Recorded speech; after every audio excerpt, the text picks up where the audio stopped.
Ladies and gentlemen, welcome to the QVSD board meeting for the February 24th.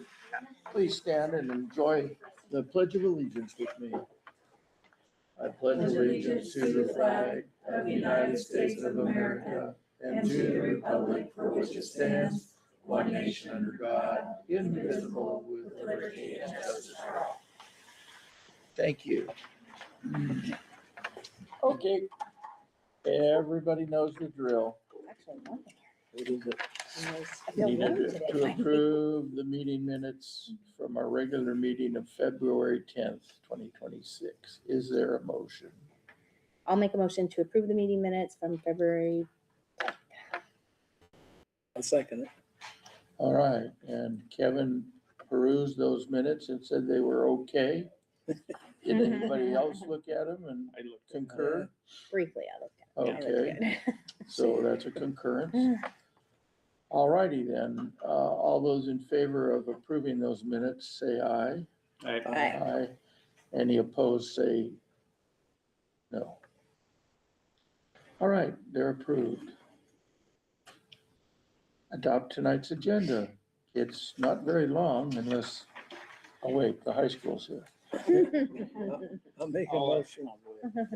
Make a motion to adopt tonight's agenda. I'll second. Great. Any changes or questions or anything about the agenda tonight that we need to? Okay. All those in favor of adopting tonight's agenda, say aye. Aye. Aye. Any opposed, of course, say no. And nobody's opposed. Public comments and questions. Staff comments or questions? Okay. Anybody out there, Nathan? It's awful early.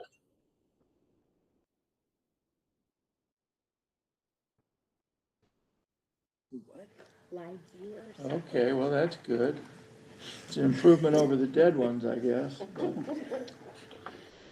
All right, I don't think anybody has any comments or questions, so we'll move right into the Spotlight on Success, starring Brenda King and her chorus. I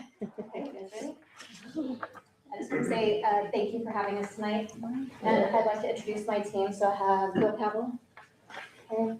I have Tashina Erickson, Jason Richards, Ismael Ramos, Ashton Coburn, Shelly Castellano, and Carol Vanderveer. Okay. And they're going to be doing most of the talking today because they're the ones that, with their boots on the ground, doing really, really hard work to help improve our student success here at Fort High School. So, are you ready? Attendance? Okay. 1 and a 2. Minute two. All right. So I'll be talking about attendance today. If we could go to Whoops. Somehow I'm on the the attendance slide. I think there's one after this one. I know this is the very last.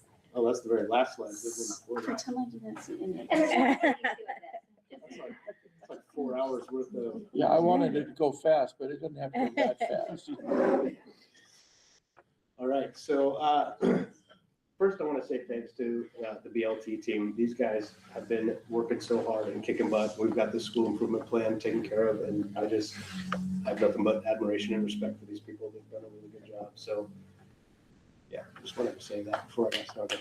Thank you. Our school improvement plan for this. Go ahead. Can you stop that? So our BLT is our building leadership team, and they meet monthly and they review the data part of their school improvement plans that dovetail into our board goals and my goals. And Approved back in September. yeah, and then so we're going to take a deep dive into that. But Bill is chairing the committee, facilitating, which takes a load off for the building principal, but it is really a challenging. And I would just like to say that I meet with leaders from each of the BLT. Well, I'm supposed to meet 4 times. We had a crazy day where we didn't come in for snow. And then they report to me. And so one of the tools that he's put in is he does a BLT memo that tells all the staff what they've done. And then when they're getting ready to make decisions the Friday before, or is it the Friday after? After each meeting, he'll do like a 15-minute meeting if people want more specific information. So I think that's really good clarity. Clarity is kindness to staff so they understand what the leaders are doing in the building. Just thought I'd plug that in. Thanks. Our school improvement plan basically is wrapped up in these three ideas here. Student attendance, we have intentions to increase it by 5% by the end of the 26-27 school year. Ninth grade on track, increased by 15%, and SBA passing scores, we'd like that to be up to 90%. Our attendance, the two on the end are pretty much the same as they were last year, but our attendance, we've dropped for some pretty specific reasons, which I will talk about here in just a moment when we move on to the next slide, which starts off with attendance, and this looks really super good. It looks like 18 and 19 and 19 and 20 were pretty strong years, and then we took a big dive during COVID, then we're slowly building back up. And then way at the right end there is the 2025 to now attendance data, but it turns out that there's a little bit of a discrepancy happening here. We've got the data from 18 to 24 is the stuff that comes from WSIP, which is the Washington, State school report card. yes, the state school report card. And that data is a little different than the data that we have. And so we're not really sure where the discrepancy is coming from. So it seems like there's a huge jump there from 24, 25, all the way to the now one, which is at 80, I can't read that, 89.7 or something, a pretty good number, which is a nice and strong number. We think that's the accurate number, and we think that WSIF has it wrong, and we'll show you why here in a little bit. But before we get too much into the numbers, we'll go to the next slide. We want to talk about our attendance team and what is going on so that you kind of have an understanding of what's happening in the school. Kayla Jackson, Ashlyn Coburn, Sue Romberg, and Ryan McGraw are kind of our front line of attendance. They're taking care of all of that stuff that's there on the right, and I won't take the time to read it to you because you're all probably capable of doing so yourselves.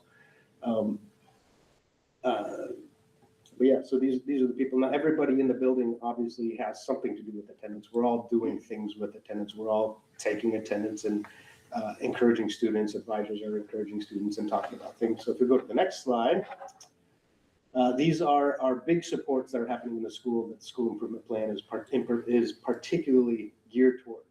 Advisor expectations, where we're teaching those expectations to students every day, and we are also talking to parents in the community specifically about it during our fall and spring conferences.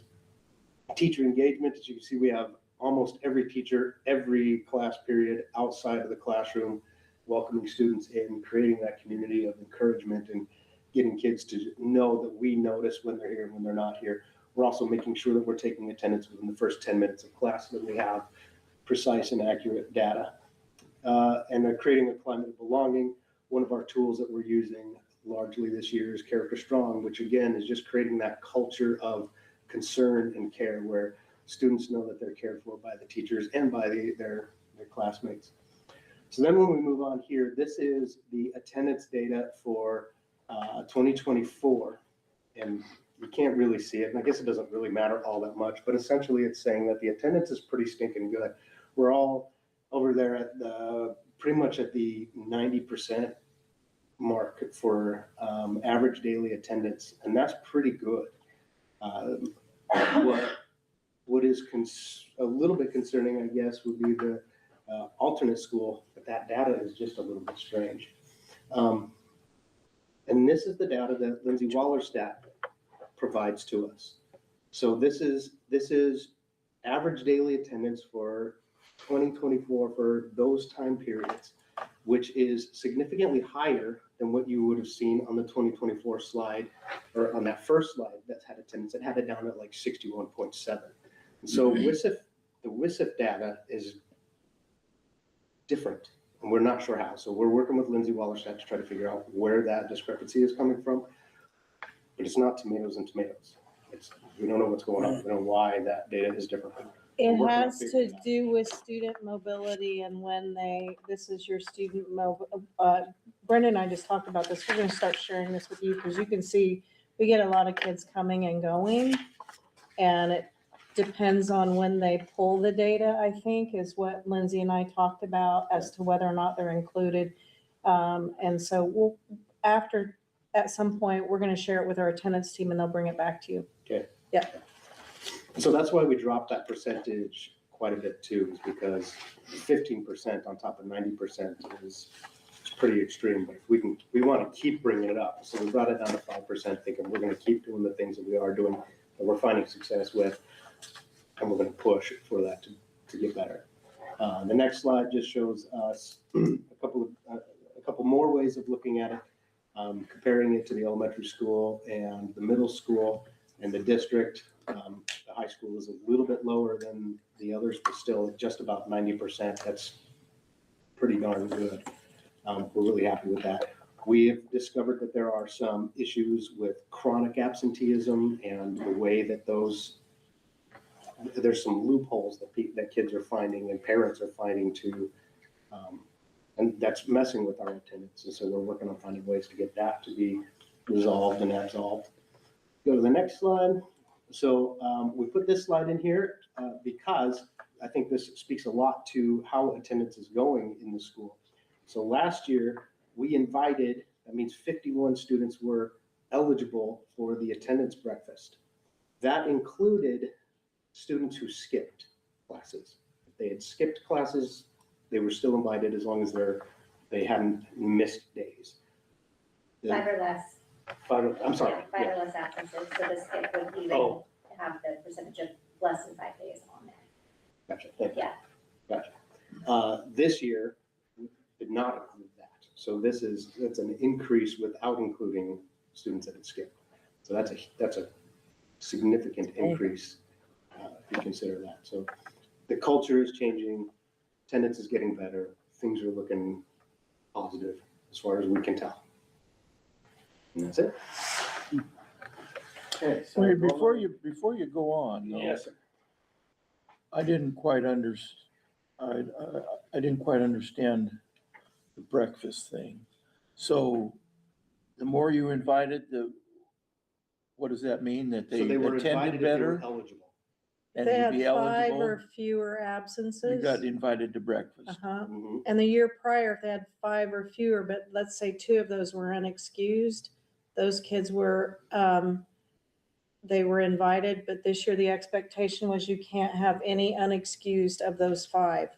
And so that small change might be an incentive for kids who are gonna come because they want this breakfast. So sounds 76 small. out of how many? 220, Yeah. 250. So it's a high school and a middle school, No, just high school, uh-huh. So about a quarter. more than a quarter, 76. And they gotta bring an adult with them as well to breakfast. Yeah, it was a very successful event for sure, yeah. We were in the building that day. We should have gone. Did the other students wish they would have had better attendance? Or is there kind of a peer group pressure thing there? I think there is some peer group pressure going on. I think like I said, I think we're seeing the culture change. I think that the student body in general is more inclined to be here. We're seeing fewer absences, fewer kids skipping. I mean, it's looking better. Okay, great, thanks. You got it. So goal number 2 is on track to graduation. Students will be on track at the end of the year of 9th grade and will remain on track for graduation. This is, so our 9th grade on track for graduation, we are at 75 or 74% last year, which is a giant increase from the year before. We were only at 47%. We have put in quite a few additions to our support systems this year, so we're hoping to see that continue to increase. You can see, you can see the trends with attendance and graduation in 4 years. They're very tied together. Last spring, that 47%, we still have the attendance level, but we are definitely putting in a lot of supports to help that group get back on track. Hey, remind me, one of you guys or whoever, the 74% that shows 9th grade on track, is that all 9th graders who are not failing more than one course? Is that what that means? The cohort that comes in, yeah. Okay, and they have to be that current 9th grade class, that cohort. So you're looking at the overall picture of their failure rate. And so you went from 47 to 74 and the spring of 2025. That's in 1 year. Yeah. really good. But it's not apples to apples, it's Cohort to cohort. cohort to cohort. Okay, got it. So this semester. So ninth grade on track, you can see that we had a dip last year, but the previous year was 55% on track. So the 2020, 21-22 school year, they were at 55% on track after their ninth grade year. And through our interventions, we were able to bump them up to 84% graduating last year. So that's a pretty big swing coming in freshmen. Go ahead. Yeah, and then at the end of, on June 1st, we had 7 seniors that were at risk. One of them was able to make the walking for graduation deadline. One of them was not able to, but still earned her diploma on time.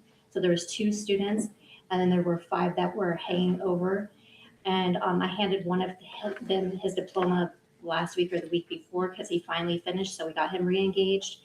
We got another one re-engaged who got his diploma this school year, so we were able to not lose them. 2 of them transferred to QTS, and one of them just needed a lot more support than he was able to give himself. So those 7 students that weren't there, really truly only one of them is lost, but that's not really reflected in that data yet. Awesome. Graduation in 4 years for the 2024-25 school year, we had 84.5% graduate, 91% of those were female, 71% were male. Of the dropout rate and the percent continuing, how many of, oh, never mind, I see it. Disregard. So we're graduating more females than males on time? Am I saying that right? Correct. Okay, Yeah. I just want to make sure I understand that. Do we have more men than women in our? high Each school? class is different, yeah. So interventions for on-track graduation rates, our advisory committee is creating a comprehensive curriculum that includes our school links, character strong, and building and reinforcing routines in our advisory. We have weekly grade checks, progress reports and printouts. We journal and advisory every Thursday to reflect on themselves and their goals. We model and reteaching character strong to teachers. We set aside specific advisory days for high school and beyond updates and course audits and the 4-year plans. And we also are including whole class meetings on the last Friday of every month. This is an example of our advisory scope and sequence calendar. We've built a model, so it's structured, so each advisory is doing the same thing. We're re-engaging and making those things happen in our advisory class. This is an example of our journal prompts. Take a look. They are different aspects and giving kids to reflect on their goals and things that are important to them. So yep. I'll let Ashley comment about the MTSS and the interventions on track.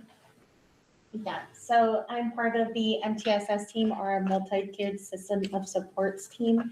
And we meet weekly as a team. It's Paula Jackson, myself, Mrs. King, our disciplinary Jen, and Annabeth, our counselor, and Sandra Velasquez. So we meet weekly to go over these things. So we identified tier 3 supports so that we can start the support process. And we analyze academic reports, attendance, behavior, and students at risk. So that's a lot of our students that are failing 3 or more grades end up having learning coaches. What, you say tier 3, can you remind Yes, me what so tier 1 and 2 are? tier 1 is all students. Tier 2 are students that need some support, and then tier 3 are students that need the most support. So you qualify in those areas when you have a lot of attendance for chronic absenteeism or truancy, if you're failing 3 or more classes, and then if you have social, emotional, mental health supports at school. If you have them? If you have them, yeah, so you Or get need tiered, or you need them, and you get put into different tiers, and then I see. our support team comes in and puts those in place, those Okay. supports. We implemented learning coaches this year, which includes our para teams, and they meet on Wednesdays with, they have a group of students that we analyze that data every week. Mr. McGraw sends that out to us, our MTSS coordinator. And they meet once a week and they go over everything that you are missing for your classes and then what classes you're failing and what percent you're at. And then they help you build a plan for how to get those classes made up and how to improve your grades. And you stay on that list even after you're passing the class, because we don't want to drop students and then not encourage them to keep pushing and passing those classes. How many students are we talking about roughly? Or not so roughly? It varies quarter to quarter. I gotcha. I think our paras don't have any more than 10. Each? On their list. On their list? Yeah, and there's 3 learning coaches and then myself, so there's 4 So those paras are specific, their specific job Yes. is learning coach. on Wednesdays. Okay. They have other jobs that are assigned during the rest of the week, but Okay. Wednesday specifically, they meet here in the library. Or now they're meeting in the MTSS room. Yeah. But they have a list of 10 students they meet with every Wednesday. So there's like 30?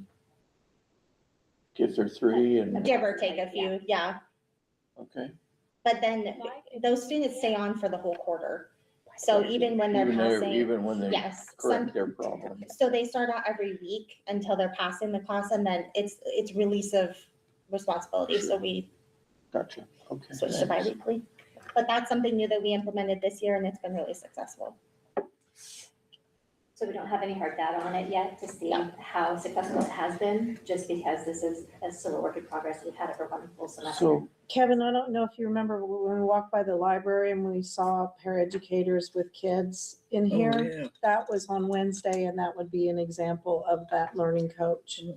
how is it being received by students? I only know one that's not really Yes. engaging. And sometimes when that happens, it ended up being that we needed to switch that student to a different adult, to a different learning coach, and that has been a little bit more successful with that specific student. But Is that as a result of feedback from that student? Or, yes. I mean, Yeah. you're open Push. to that, you're open to that kind of Yes. feedback and, Yes. okay. And we're meeting monthly. So I'm reviewing data every week, but as learning coach team, we're meeting every month to make sure that we're capturing all of the students for the quarter. Wow, okay. Busy. Yes, we are busy. So we're doing ongoing support and mentoring. We're daily academic support before and after school. There are schedules that are printed that learning coaches can pass out to students, as well as on our viddies or on our screens that are in the cafeteria, the library in here, the front main office, And then by concessions. and then by concession. So there are multiple places where these schedules are available for students to see. And then teacher expectation of entering and grading a minimum of 2 entries per week, which helps learning coaches know what assignments have been turned in, so we can actually see. So if a student is telling us that they turned in an assignment, but it's not reflected on Skyward, it hasn't been turned in because they are grading. And then we do weekly grade reports given to athletic coaches as well. It seems to me in the past, the weekly grade reports were kind of a hit and miss. Are they pretty consistently, everybody doing them as required now? Most advisors are, yes. I would say Marin is taking care of the coaches, so I know, and clubs, so I know without a doubt that they are getting that received weekly, as well as attendance daily. Do they look at it? Coaches? You hope? We I are would say it's hoping. Yeah,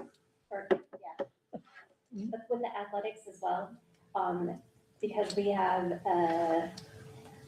after-school academic support on Wednesdays from 2:30 to 3:30. Some coaches, while they're waiting for practices, will send their students there to get support for athletics during that time period too.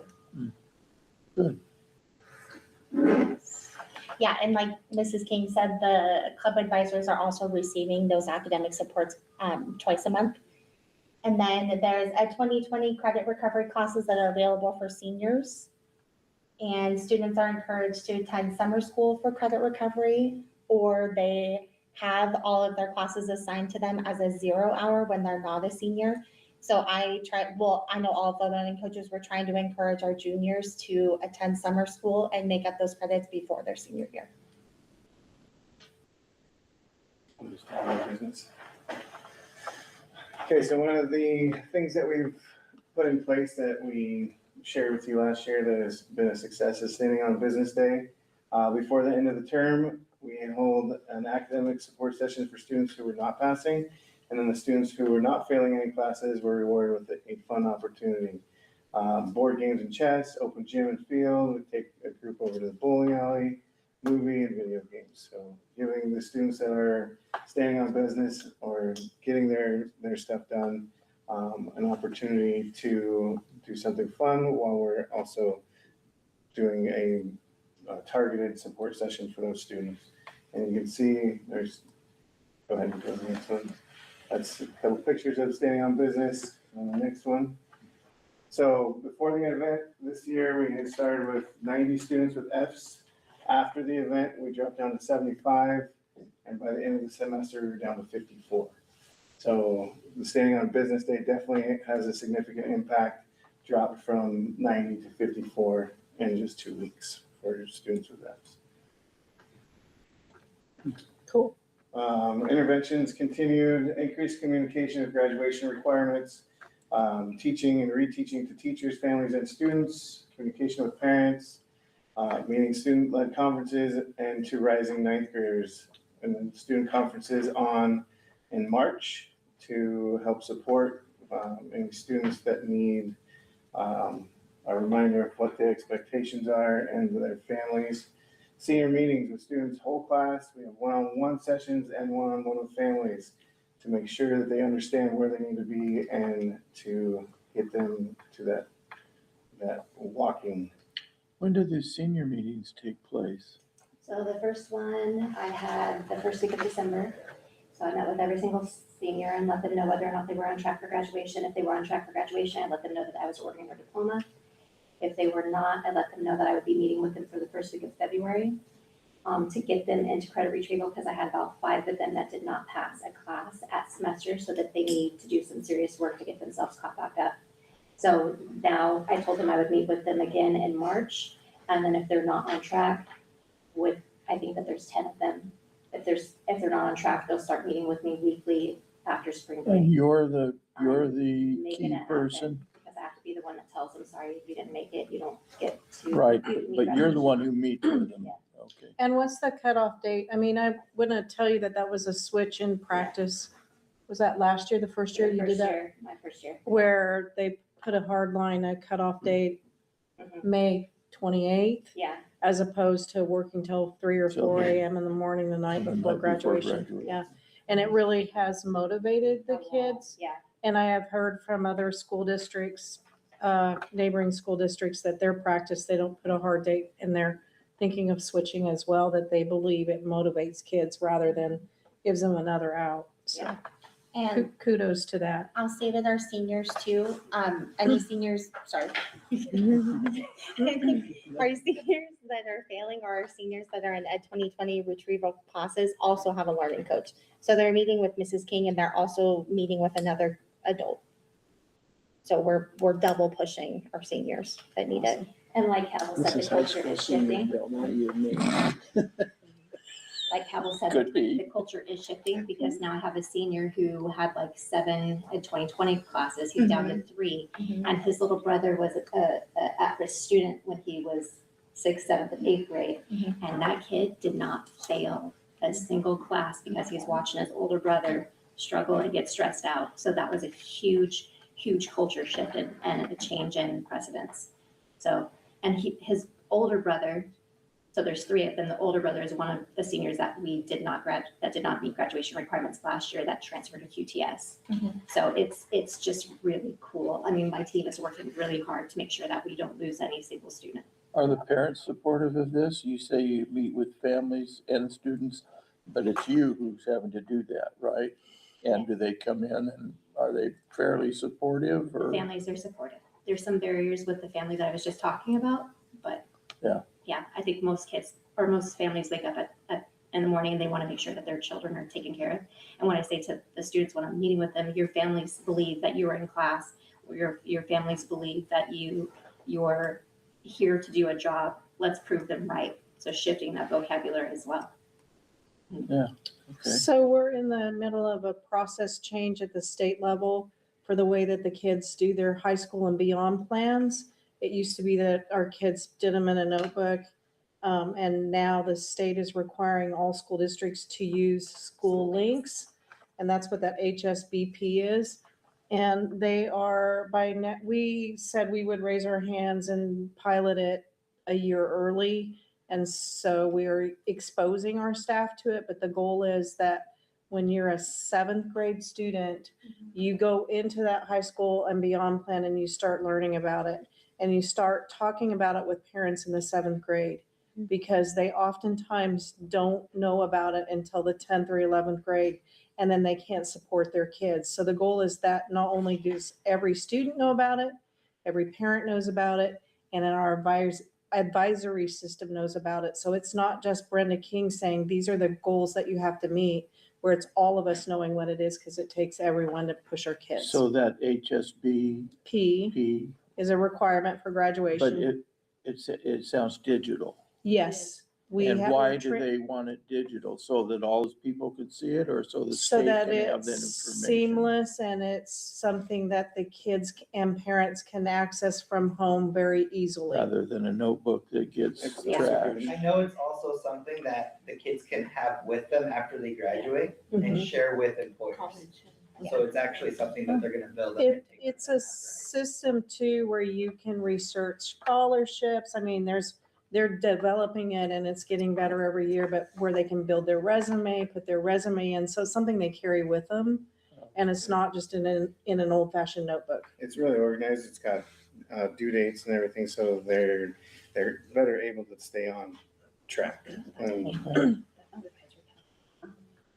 Elena, I just need to say that she hosted that 8th grade family night last night, and she showed, she showed families how to access it, and she showed them what it looked like.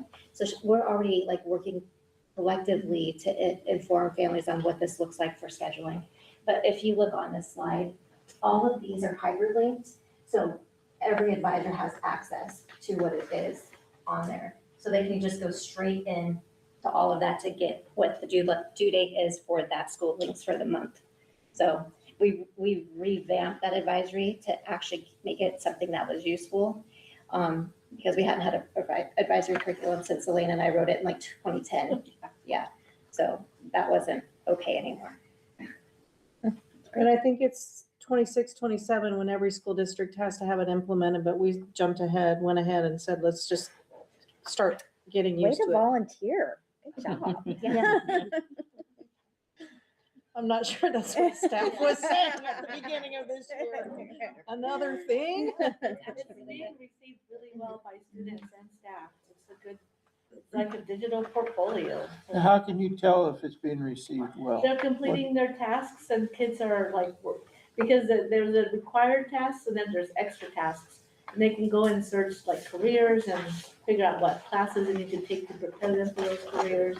Okay. And Lindsay gives me the analytics that says, hey, these people haven't done anything yet And when do the students do this accessing? during advisory.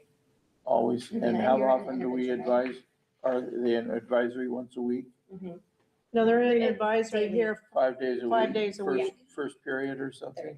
Third? Mhm. And for how long? 17 minutes, Monday, Tuesday, Thursday, Friday, and 35-ish, 33 minutes. 33 minutes Yeah. on Wednesdays. That's 35. Elena, how about you guys? I can't remember. We have advisory once a week for 45 minutes. Thanks. And I'm not gonna say that this one's my favorite one, but this is one that I'm really, really extremely passionate about. And you've heard me say it a lot over the times that I've been in front of you. So Carol, Ismail, you ready? And remember, our goal that we put in Is front of is 90%. 90%, and we have struggled with that for years. And this is the first time that I think, what do they say in our own training about PLCs? If you don't set a goal, you don't ever reach it. And so we left it up to the school BLT teams to figure it out. And this is, I think, the first year we've had it at 90%, right? That's awesome. Yay. Okay, so with increasing SBA scores, these are kind of the highlights of what we've been doing throughout the school year to try and make this happen, right? So we're creating incentive for passing the SBA. So I understand that you guys actually passed this year about the credit retrieval. So passing that to make up a math class that you might have failed your freshman or sophomore year. So that's a huge incentive, I think, for a lot of the kids, especially a lot of my juniors that I have right now. So we did do interim assessments this year. So I believe that's our first time doing them, right? Consistent. It's our first At time least with as this many people that did them, yeah. As a collective unit. Yeah. Okay, so then obviously, of course, the work that we are doing with our common formative assessments that are attached to our central standards, so building all that in to try and get these scores up. And then just keep on working with our safe and civil schools practices, so making sure we kind of are on the same page with classroom management expectations. And then also, we've been working on school-wide expectations that we plan to use, for next year. Okay, so these are our last 2 years of SBA data, right? So this is from spring of 24 and spring of last year. So for ELA, actually all across the board, we actually had growth last year compared to the year before, which is awesome. And so these increases down here, but it doesn't look like, right, so that only looks like it's 12%. But it's 12 divided by what we had that year. So that's where we measured the growth. So that's why, right, it makes the growth look a lot better. So ELA 32%, math 24%, science 75%. So a lot of the work is being supported strategically with the master schedule. And I am really grateful for the team to take this leap with me because what is this, my 26th year in QVSD, and I've never seen a master schedule for high school level look like this before with common preps. So you would see right here, over here in the first column, that's my ELA team. So all of my English teachers are focusing on English 10. The second period is my science team. All of them are focusing on biology. Then you have my math team, which is the last one. They are focusing on, I said geometry, but then Ismail's brain is better than mine when it comes to mathematics. I know a lot of other things too, forgive me. But he's like, this state assessment isn't actually geometry based, so I need you focusing on algebra. I'm like, okay, do it. So they took a chance and are working really hard for year one to make this happen. And I really believe because of this, with their common preps, their common CFAs, their common course focus, that we're gonna see a huge rise with our SBA scores. So I do believe every single student that takes this test can pass this test. And I have a team that believes that too. And the coolest thing about the interim assessment, which I wish I would have thought to do this earlier, but you can see exactly what their responses are, which means you can show that to the student and say, this is what the question said, this was your response, here's what an actual response should look like, and then we can give them the tools that they need in order to be able to pass it. Okay, so this is our data from the interims that we just did late January. Okay, so for the math, it says grades tested as 9-10, but I actually had my juniors just log in as the sophomore, so it actually is all across the board. We did get 127 kids to take the test. There were a few that didn't quite finish due to absences or just they were very particular about how they did it. So they unfortunately ran out of time. We had to move on. But this data, so with the freshmen, that actually does affect a lot of it too, because freshmen aren't expected to take it. So it makes sense that they're probably not gonna pass it. So that's why it's pretty skewed. And ELA, we started a week after math to make sure that students weren't double tested in the same day, because that would not be good for anybody. So we did have a few more take the test, but the actual data is really close to the same. But like I was saying, that individual data that we can use, I think is gonna be way more valuable to the students. And something that the math department did, they booked the library and did the testing all together in here. And that's something that we might try to do in the ELA department, is just set up testing centers versus just in the classroom, just something that we kind of noticed. Alright, so here is our breakdown by grade for the math, right? So like I said, so we did have freshmen take it even though they're not gonna be taking it in the spring. So you can see, right, that's a big chunk of why the data looks so skewed in the last slide. So this was not a surprise. Our strongest test takers are sophomores, and those sophomores are the students that are in Algebra 2. So there is a difference with what class they are in. Okay. And I'm not saying that's because I teach Algebra 2, it's because those are the kids that are on that accelerated path. Right? And so with the juniors, right, these are students that are probably still trying to just get the passing, that didn't pass it last year. Another reason for that might be also Running Start students, right? So the students that might have passed it last year are probably have gone to Running Start, so. And they don't take these SBAs? Not unless they choose to.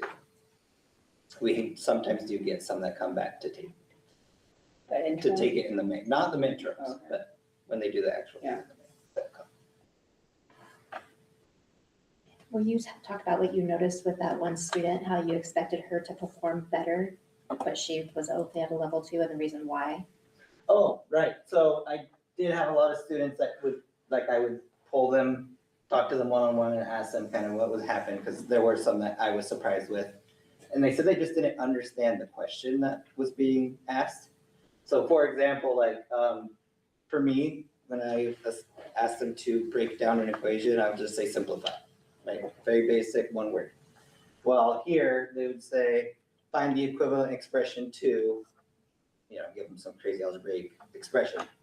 And so now, what I did, on my most recent test, is I put on there, simplify to find an equivalent expression. So just kind of helping them understand that those are the same thing. And then you use that data to modify your entry tasks? Yes, and then also I'm pulling the questions that were on the interims as entry tasks to help clarify any misconceptions. So why in the heck does a test do that? Why would they not make it the lowest common denominator English to ask the question?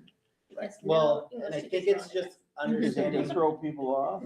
I think it really comes down to vocabulary. So I think we also need to do a better job of teaching the vocabulary associated with math. Yeah, simplify is the best, Yeah. for Well, crying and the out loud. beauty about Over years, interim, too. then they'll see the test and understand what they're supposed to do. We saw the 3rd grade interim assessments in Miss That's the test we took. Bechtold's classroom where some could use the headphones. She was teaching them how they're gonna take the test. The 3rd grade, that's the first time they see it. And you would think kids would get really used to how they're supposed to do it, because they do it in the 8th grade, then they do it again in the 10th. You gotta teach them again. It's like driving a car, how to parallel park. You wanna teach them how to parallel park. You wanna teach them how they're gonna ask the questions. The amount of anxiety that they feel with that too. And so, many but students. But if you want them to parallel park, you're going to say, parallel park. Don't, some other convoluted thing, that sounds like a bureaucratic screw up. Can we give them feedback somehow? Jeez, sorry. Okay, and then, as far as ELA, I feel like it's just different data than what we're looking at. It's a little different from mine, but so with this one, part of what we found with when we implemented it, so for example, math, we did it in here. So I was the only proctor, that's why all the data was in one spot. Versus with these teachers, right, so some of them picked school/district conversation, while some picked classroom, that's why we have sophomore data separated. So how you chose to proctor it. 4 different teachers doing it, so I think a model like that for next year would be better. But I know I had my students reflect on it at the end of the week, how the testing situation went for them, what they noticed, what was easy, what was hard. And a lot of them, it's like reading stamina and writing for a longer period of time. So that gives us data on what kind of assignments we should be giving, making sure that they're writing for a longer period of time. Teach them the tricks to, get through something a little bit if you have to, go back and, but that stamina portion was pretty huge for them. Interesting. Alright, so now what we've kind of have been doing, right, is looking at the standards through the math PLC with our common formative assessments. So how we're using the CFAs to help with this stuff. So here, this was our last test that we gave in Algebra 1. So up here, what we did was we went ahead and listed the standard that was associated with the question. And if the student got it right, okay, it's green. If they got it wrong, it's red. So it kind of gives us a better idea to see an overall picture of what are the kids getting, what are they not? What do we need to keep working on? And we're doing the same thing in ELA, the yeses, the nos, what levels they're at. And then we have discussions in our PLC about how we're gonna support the level ones and get them to a level 2 or higher. And then what we can do for the ones who've already got it so that we still keep them engaged and learning. And then Diana sent this to me last year that said, next one, Hazel, said that we only needed to get to 78%. We weren't gonna be able to move 15 students. So because if we moved 15 students, we would have been at 78% with last year's student body that took SBA. So because they're looking at who can, who is, who needs a little bit more support, we're now targeting students to get them over that hump so we can get those 15. And I think you told me 10 students? I think based off of what I've seen in the students, just knowing them, I think we can get 10 up Yeah, to the 3 to the 3. from the 2s to. So I'm really, really looking forward to this test. I wish it was May, just so we can take the Slow test. So down. we can get there. Yeah, we'll get there. But that's so everybody knows here, we just had our learning for PLCs, the board. I'm really impressed that they come to additional time to learn what you're learning. And so what we learned about in the last session was exactly how are you calibrating?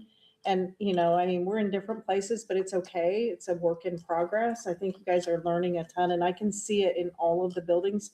Really impressive to walk through. I'm really grateful that you are following the lead of Brenda and doing what you're doing. You are going to see results. You really will. And then the kids are going to feel it and they're going to love it because they want results. And we're gonna get one of those signs that says 2026 School of Distinguished, and we place it for 2010.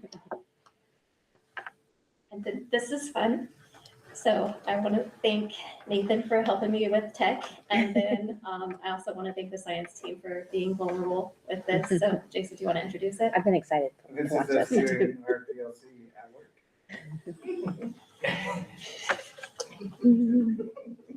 Communication between all PLC members. Respond to communication within 24 hours if possible. Assume positive set time and on time. Engage in the task at hand. Come prepared to engage in the process. Be honest with what we will be able to do. We are sharing the load, rotating jobs, rotate locations, equal speaking time.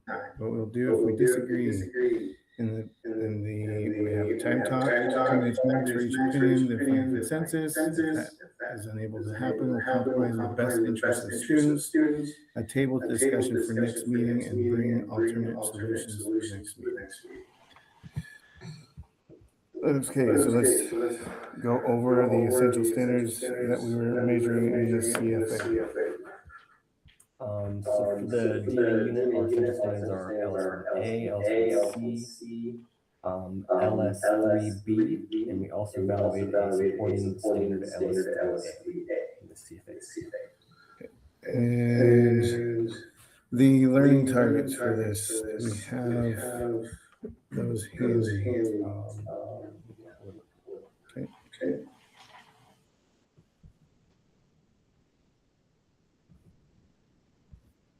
Yeah.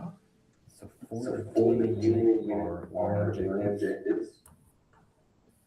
Number one, students will be able to describe the importance of DNA in living organisms. Students will be able to describe and learn the structure of the DNA molecule, be able to name the four nitrogenous bases and explain the base pairing rule. They should be able to construct and demonstrate a double-helix structure. They should be able to draw and explain the process of DNA replication as well as DNA transcription and DNA translation. Perfect. Thank you. So now let's take a look at results. And do we want to? Okay, so the brief description of our CFA. Our DNA unit exam. Our CFA includes all the standards that we're focusing on: LS1A, LS1C, LS3A, and LS3B. That is also broken down by question.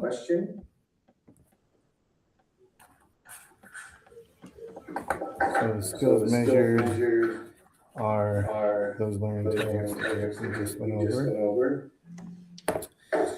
Now let's take a look at our data. Do we want to take a couple minutes to fill out our whole group results? Or? Yeah, yes, number of students, percent of students. So, a quick question, just so that for clarification. Actually, never mind, so we should be able to find that pretty easily in the spreadsheets. Okay, do we add up each individual class? Let's start by gathering, just Our individual, own individual, and then okay, we can combine. sounds good to me. Although we'll have to refigure, the percent of students. Of total, Yeah. I have 61 students total. I have 62 students total. Okay, So let's, check that. I have minus 3 in yours. Minus 3 and 9. You have three students that didn't take the test. Yeah, so, all told, I had 17 students take the test in mine, Okay, so and then you had. if you had 17, that's where I'm missing one, because I had you down for 16. Okay. Okay. Yeah. Okay, so number of students exceed standards? 20 across all, 3 teachers, Yeah. 24.2%. 4.2%. Okay. Sorry, so 15 students total, between all 3 of us, exceeded standards. Meet standards, 26 students altogether between the 3 of us, and that puts it at 41.9%. Meeting standards, approaching standard, 9 students altogether, 14.5%. And then below standard is 12 students and 19.4%. And so the last thing we want to do is just make sure that we should all add up.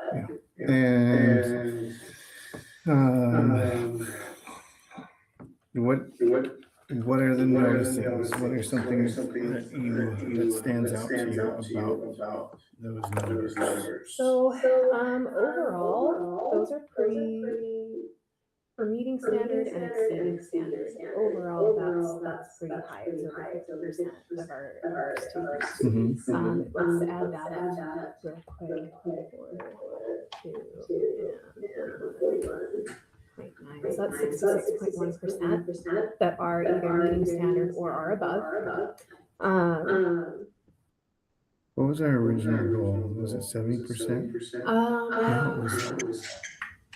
see, I think it was 80% meeting. 80% meeting. It was either 80% getting 70 or 70% meeting 80.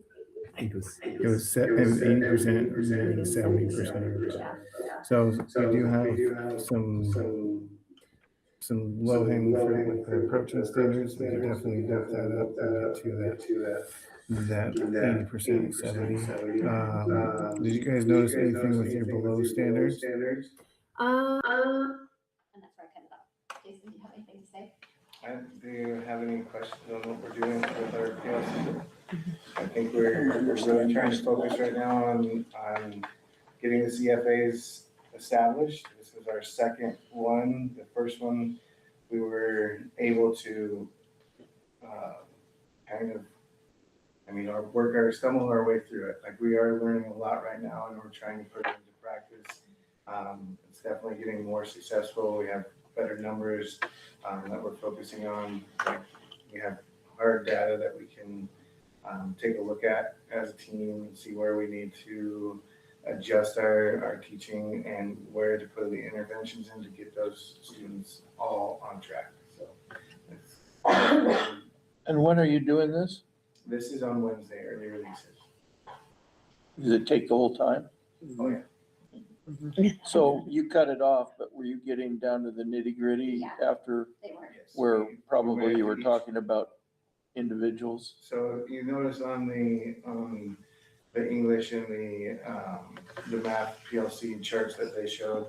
So we have the same thing where each question on the test is and just like that, where it has a targeted learning target or the standard that we're focusing on, so we can see the trends and where we're missing and how we're going to get, and then the design on how we're going to reteach that within the next lessons or during entry tasks. But And at what point did you establish your learning tasks? so our learning targets are associated with our standards. They go hand in hand, and I mean, But there's many standards. there's You many. have to pick some. Right. When did you guys do that? Last year we Okay. picked our standards that we're focusing, or that are. That you're teaching? are- Okay. And Bill, this is kind of cool, because if you go line by line, horizontally, you'll see that the first line is one student, the second line is another student.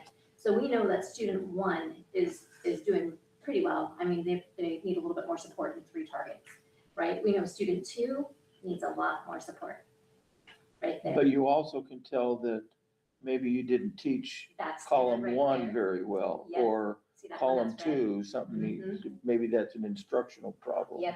It could be an instructional problem, it could be a wording problem Yeah. on. The like question. Like the question Mary was talking about with the simplify. So maybe they're not understanding what the actual question was. So we revisit that to see if there's any misunderstandings, and then How do you revisit that? I mean, it may not be a misunderstanding to you. How do you tell whether the children so misunderstood? through entry tasks, through, like with our program with biology, we're reteaching these Miss standards? the standards that continue on in pretty much all of our units. There's a lot of overlap. So with our DNA unit, we're into cell division now, so we can reteach some of those concepts and make sure that they are on board through. Would that be a different chart then? Or is that a different column? Will come back. So the next time that we see it, and we still have the same standards. So we'll see if we made progress in that standard. Okay. So we'll be able to compare through all of our CFAs, what standards where students are starting to see progress. So I see. overall, when we get a complete data set over the year, it's gonna look a whole lot different. And then So- one of the things I'm learning is that staff are already having to readjust their essential targets because they're realizing maybe they didn't pick the right ones, or that the way that a certain group of kids need more with this, so they're having to revisit. It really is messy, and it's a continuous progress of readjusting. What's your reaction to the next to the last column where nobody got it except for one student who didn't get much anything else, but he got that? What do you think about something like, I mean, In that case, I mean, that would be an outlier. That you would. He lucked definitely- out? That would be an outlier. You reteach that whole standard. and right, understand and if he that got it once, he'll get it the second time, He you hope. got lucky on that question. Yeah. Are they true false? Okay, But something really cool that's happening with the teams too is now that they have common preps, I'll walk into the staff lounge to go get water or something, and they're in there talking about this work during their planning time. That's just happening naturally without it being forced. So it's really, really exciting to walk in and seeing that level of collaboration, especially knowing that Jason's in this hallway and the other two science teachers are over there, right? It's not easy for them to always meet throughout the day. So with the common prep, it's really working. Well, the data and the charts really looks powerful. I mean, you can really get down to the nuts and the bolts. Yeah. They're working really, really hard, and they're doing such amazing work that I can't even say how grateful I am for them. Are you having fun? It's a lot of Be work. truthful. It's a lot of work, but it's definitely. Satisfying? It's rewarding. Yeah, definitely is rewarding. Well, Thank you for It's videotaping push- it. Pushing our practice, like we're getting on the same page, like it is really good work that is happening right now. I'm just curious, are like the kids who are in the red, are they also the ones that have paired up with learning coaches? Is that maybe another That's strategy where you more can than look likely. at that? Yeah. Because in talking with a special math teacher at the middle school, I learned that if kids have chronic absenteeism, it's really hard to get them caught up if you're moving to the next learning Well, standard. and one thing I wanted to say, just like even with number one, so some of those kids, so it was like a two-part question, right? Some of the kids were able to do the first one because it was all positive numbers. But then the second part they missed because they had to plug in a negative number and they don't know how to work with the negative numbers. They don't remember. So some of it's, they understand what we were trying to do, the process, but they just multiplied something wrong, which then would mark them as having it wrong. And I'll say too, like some of our kids that have chronic absenteeism that are not meeting these essential standards and they're not understanding, they're moving into our multi-tiered systems of support, district PLC, and how we're gonna help support those students who are behind because of those learning gaps in chronic absenteeism. Great. It all ties together. It does, it does. So the last slide is just really fun stuff that we're making happen. So we have the College Success Foundation, which is really supporting college and career. Like today, we hosted our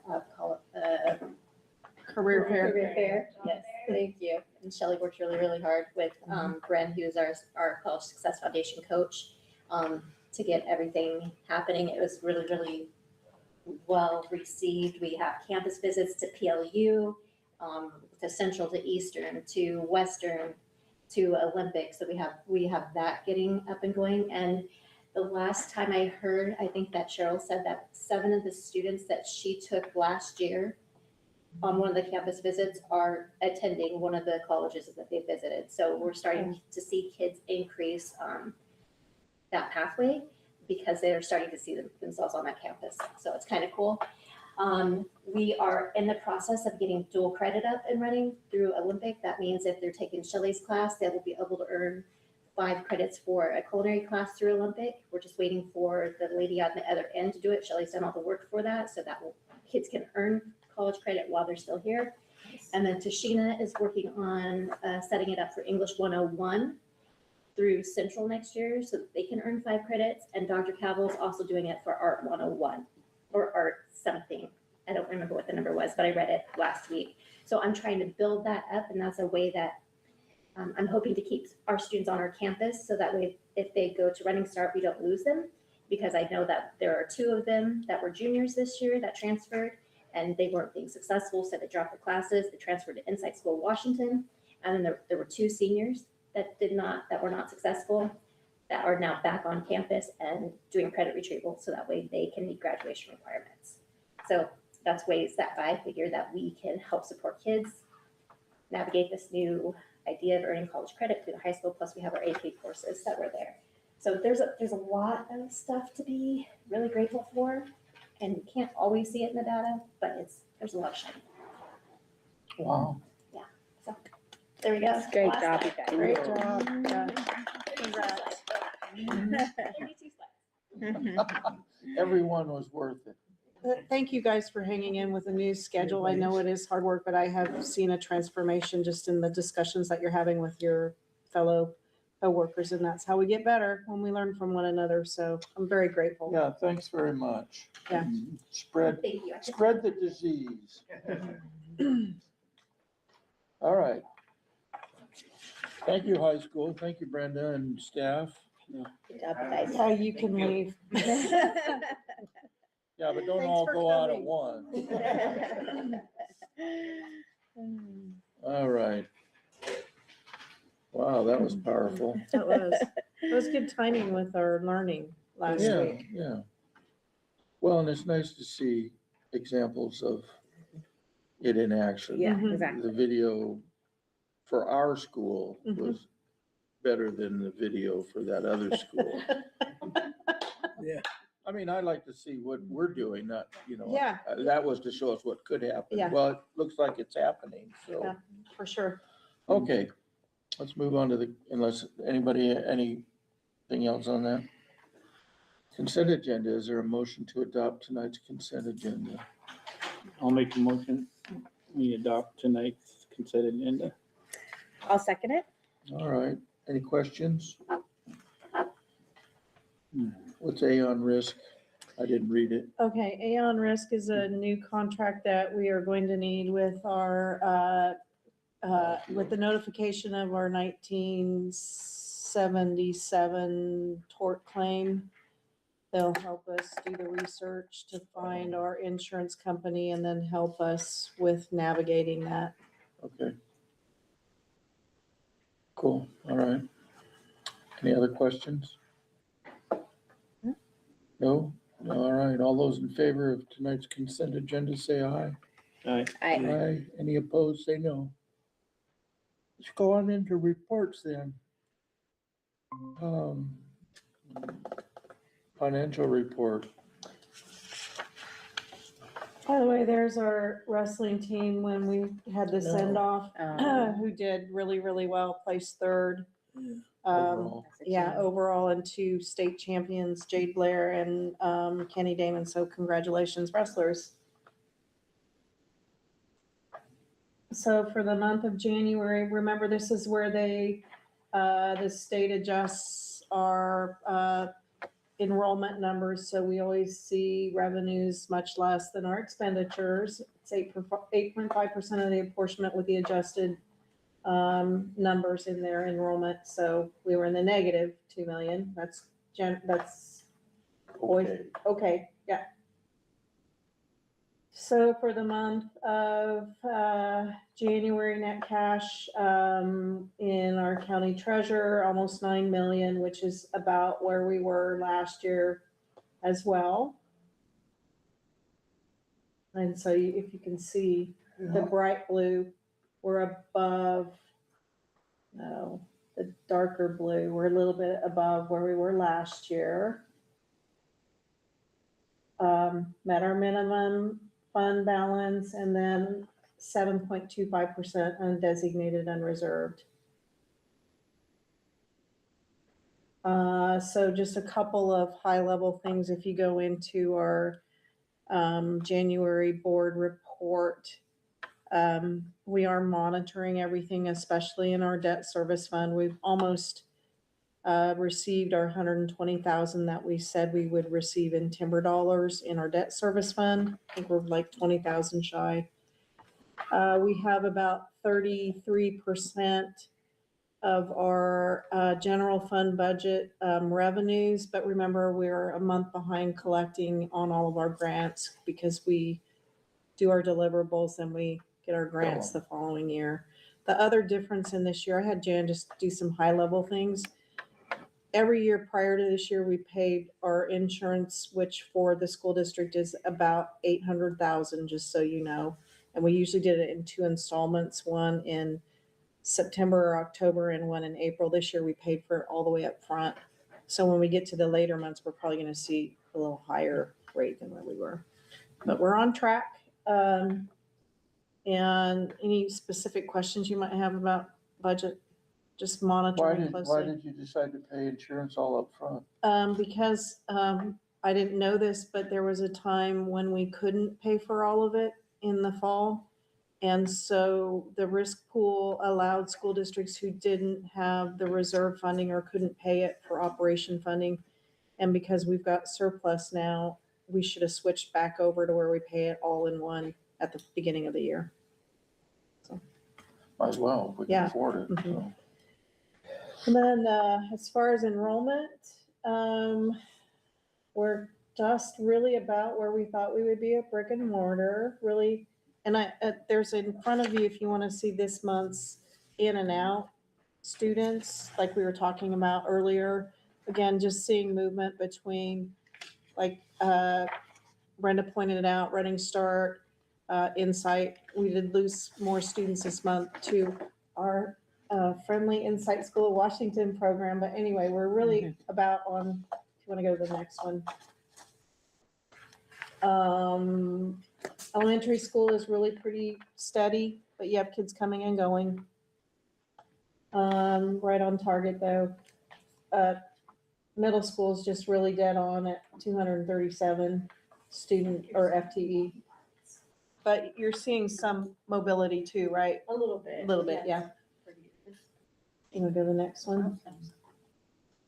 Same with the high school. Again, we think we got a couple of students back from Running Start, but really at about 214. I think I said 220, Bill. We're at 214. Yeah. Our ALE program, Homeschool Plus, really truly at capacity at 36, 37, right around 40. We budgeted for 44, but we want to keep that number around 40. And then Myron, anything you want to say about? No, I don't think so. I mean, right now we're expecting this to be closer to 652, 650 for the March count for the elementary. And then for middle school, we're expecting that count to be closer to 789. So it's going to continue to grow. But that's the 9-month average you're seeing there, right? So the number should be continue to increase. And then for the high school, we're expecting probably around 1,800 total in the high school program. So the 9-month averages should continue to increase over time. Hey, Myron, are we still seeing families who've shifted over that are having trouble with the school choice form? Yeah, the school choice form, unfortunately, right now so for the current school year, they are not able to submit choice transfers online.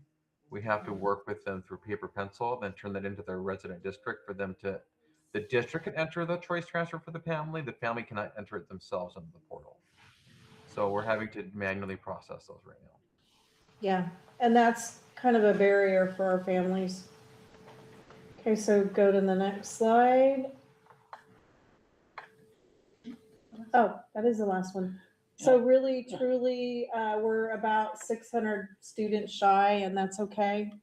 That's where the adjustment came for the January apportionment. But we would rather be under than over, because when we're over, then we have to do the budget extension and go through that whole process. So anyway. Okay. Thank you.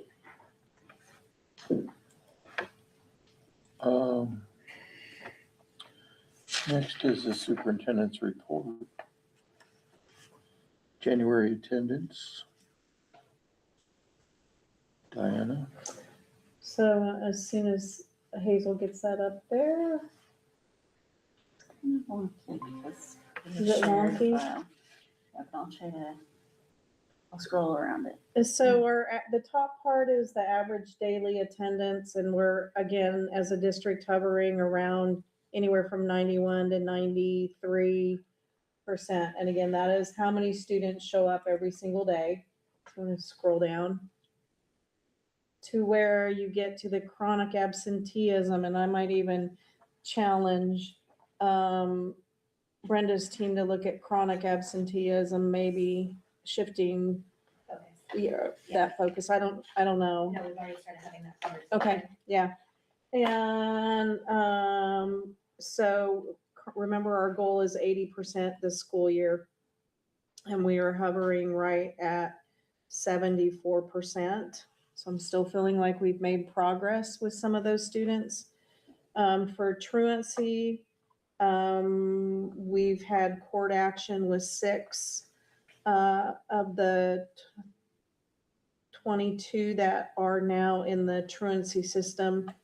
With 11 of the 22 are at stay. That means that we're still trying to work with the families. You have to try all these things before you can send them to court. And again, I would just say that does impact the work that the teachers do, especially when they're, and you heard it tonight with the tier 2 and tier 3 students. So, but anyway, we're still working on it. We'll have an attendance meeting here in March where we'll work with our teams and building principals to go over who's chronic, what are we doing, and then what support do you need to make changes on that. Okay.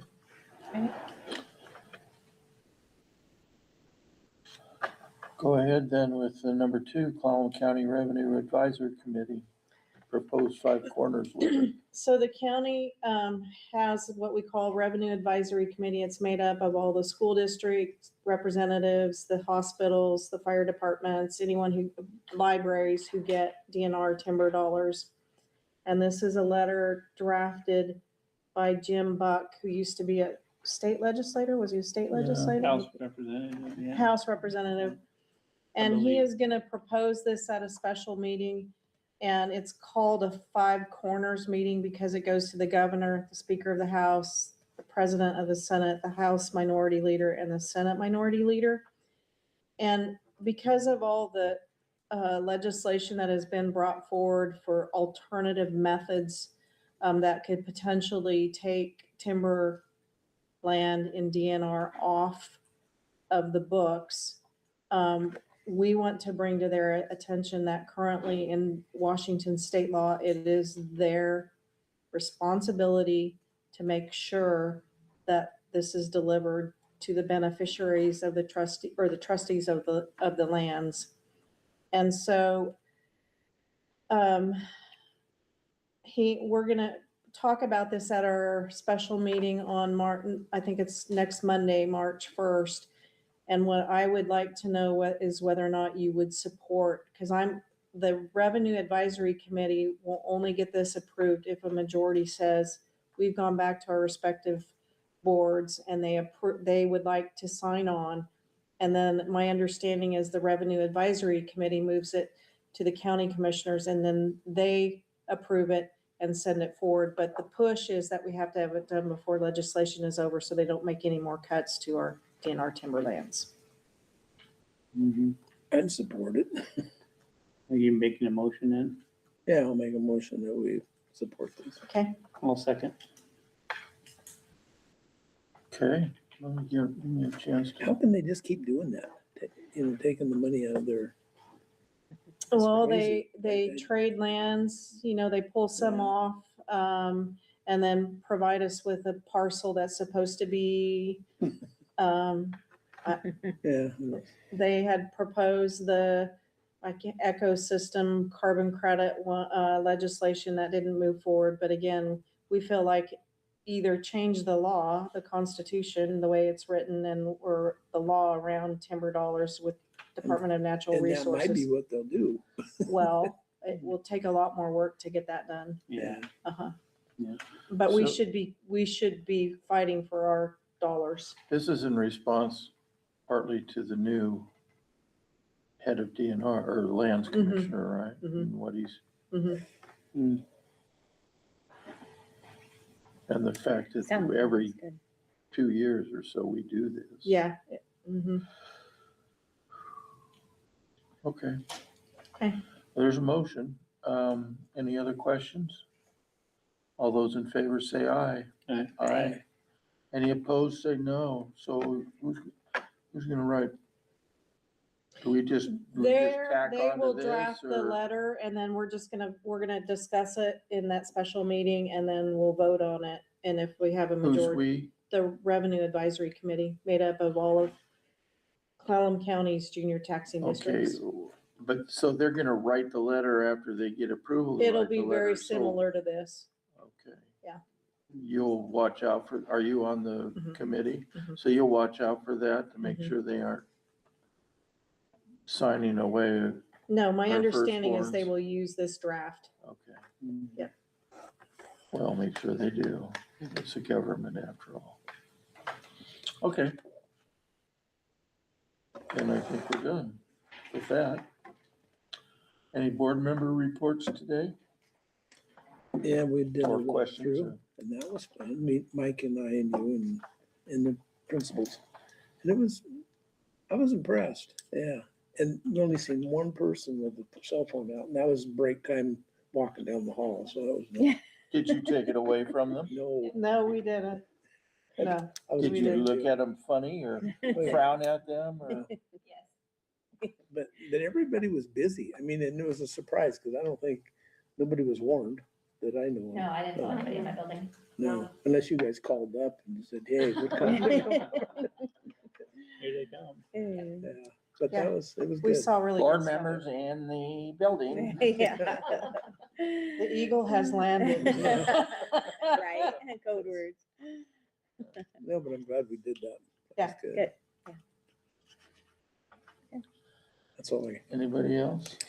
Yeah, I did. Again, like what Diana said, congratulations to our wrestlers and our first female state champ, Jade. That's pretty exciting. I came to the school today and was at the job fair, and I was really impressed. There was a good assortment of booths there, and what I really witnessed is the kids are really engaged. They were going to each booth, they were talking, they were polite. It was good. I love that there was Alaska Air. So I feel like that one had a lot of kids, like the whole time I was there, I felt like it was really busy. Does the military come to that? Military's there. I went and talked to Nate's recruiter. They had a couple, they had Marines and Air Force. the Anybody two there. sign up? I don't know. Well, when I was standing there talking to Nate's recruiter, there were some interest. Yeah. So, yeah, so it was good. I did find that the tables that had like candy bars and goodies at, had more kids on maybe. But not It as was a much good staying incentive. power. But yeah, Once the basket's empty, it's yeah. time to move I don't on. know what Alaska, because I really couldn't see because there was kids there the whole time. I don't know what they had as incentives, but that was cool to see that. But there was a good, colleges were there, and when I was kind of standing around there, they were, talking about, oh, well, I'm interested in this. Oh, yep, we got this course, and it was good. And again, they were really polite and really engaged. So I was impressed. Good. Good job. Shelly put it together, right? Yeah. So I'll tell her. too. Yeah, it was great. And Hazel and Diana were there too, recruiting for QVSD. They were. Hazel yeah. looking for a new job? Oh, we're shooting. I think you need new candy bars next year. You need to get the big full size ones. And we need stickers. Yeah. Were the ones she gave you, candy bar stale?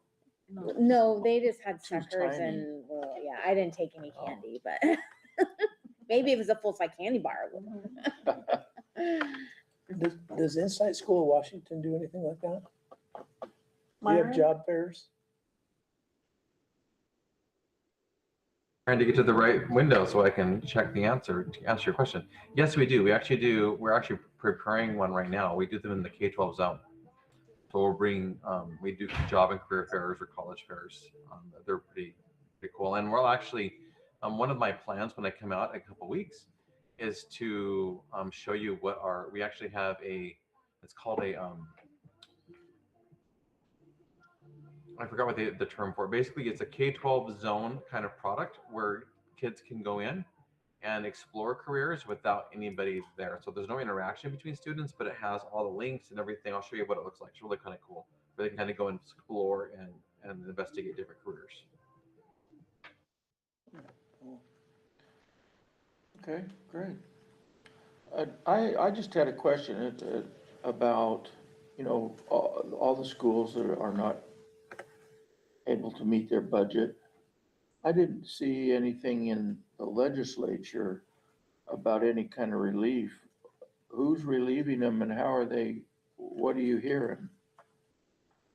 I don't know. The state superintendent wanted to make more training for boards on budget, which doesn't help the situation. No. And then make sure you guys get paid. But I don't know where that bill is To get paid, to do your jobs. They think that that will help us somehow make us make broke. our budgets better. Won't get me for anything less than In seven fact, figures. there's two bills that worry me. If you can, I could forward you the information or get it here, but one is they are considering cutting our TK program. And then they are also, there's a bill and it's moving, TK.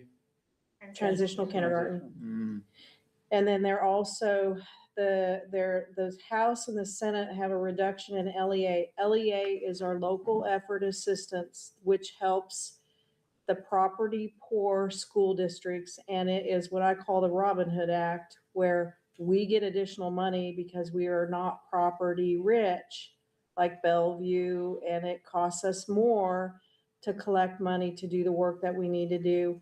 And we generally get over a 4-year period about $20 million. They cut it last year already a little bit with our ALE program kids. And now the governor has the highest cut, 59 million of that LEA. And I don't know what that equates to across the board. I really need to go in and look and do the math. But it feels like they're gonna short school districts who really need the money, the smaller school districts, property poor, and then we're gonna have another problem on our hands. mhm. So I'll give you that budget or that one if you go in and But that's not do the a, Bainbridge guy. no, this is these are the money, it's in the budget, the capital budget now. Proposal. Hmm.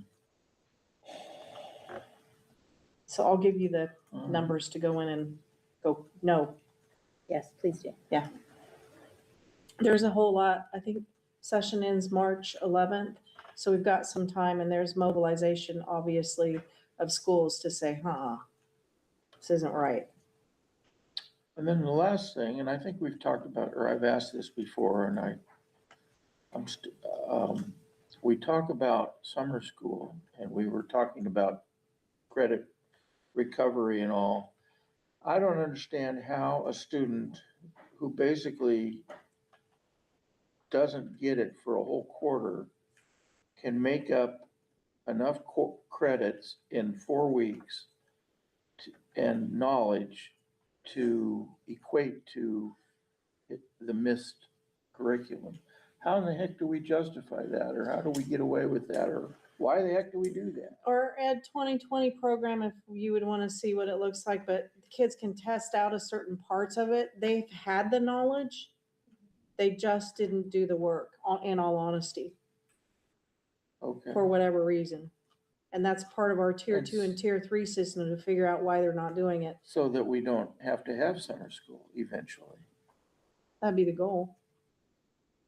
Yeah. All right, well, I just gonna. Well, I just kind of add to that conversation, just kind of add some flavor to that. I think it's a great question.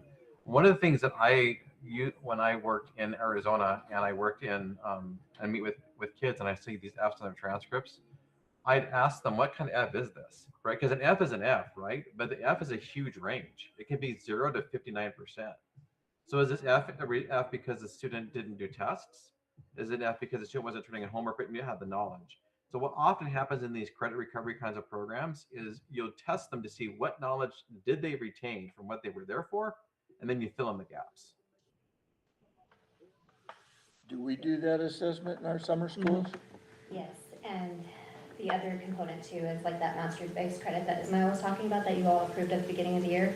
I was able to give 4 seniors waivers because they had passed the ELA exam last year or the math exam last year, and they had failed the freshman course because, and I was talking about this to the 8th grade families last night, that the first semester of their freshman year is the hardest because they have,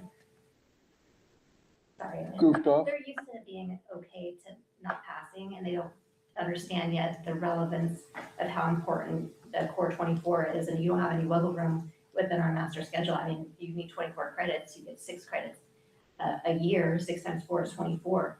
So having these open conversations with families that you really have to come here and buckle down is part of the communication that we're working really hard on having. Okay, Mhm. all right. Well, that's kind of all I had. Thanks, Myron.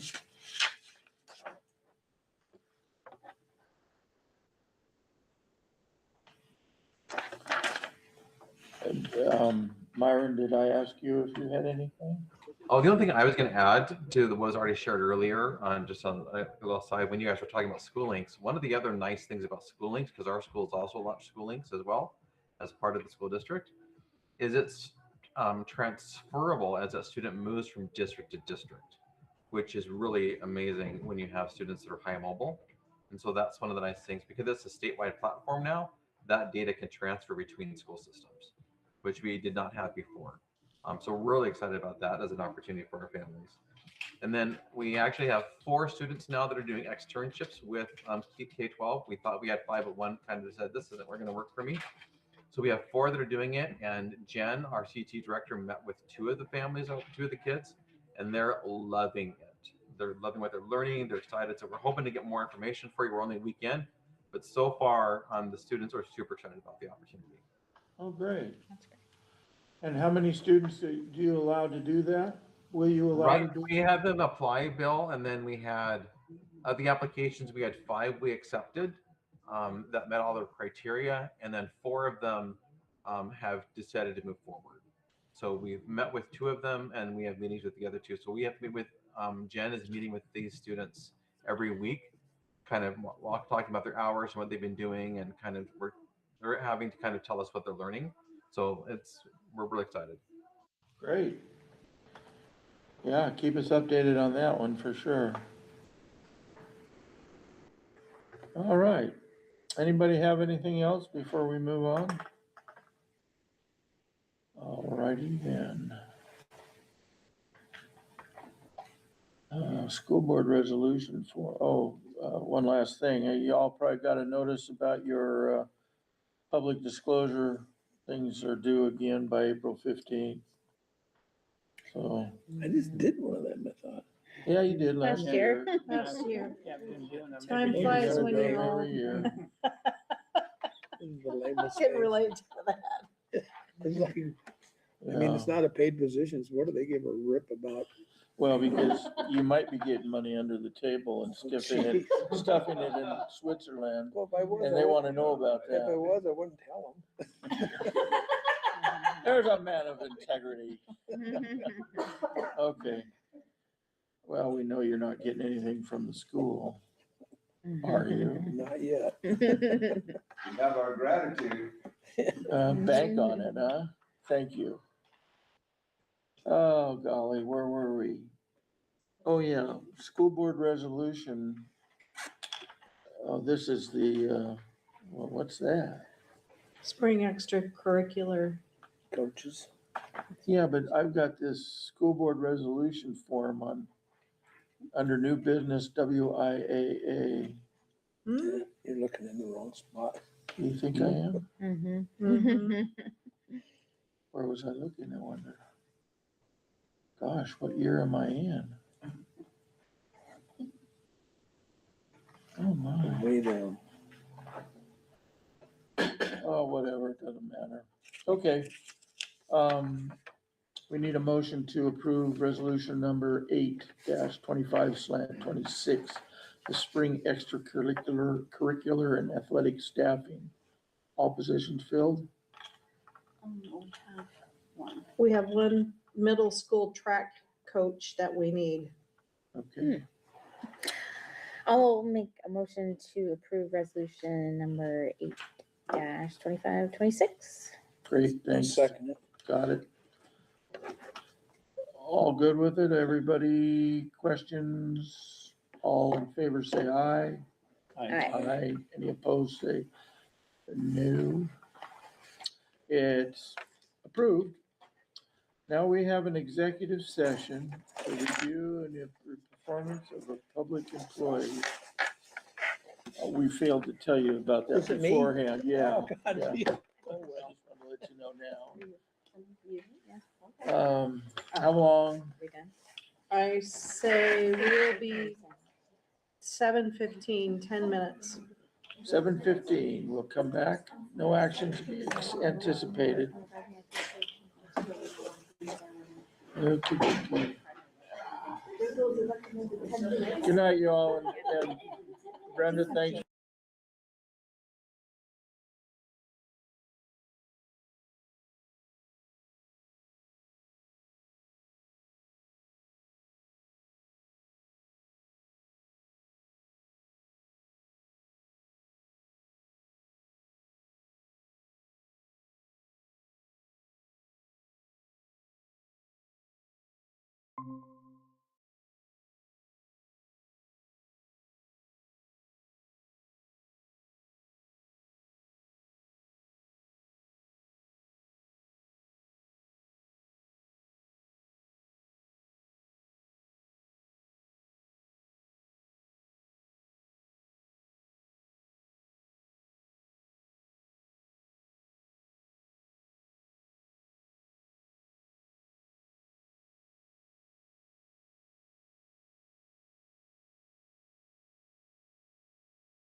Hey Hazel, are you still running around and do you still have audio?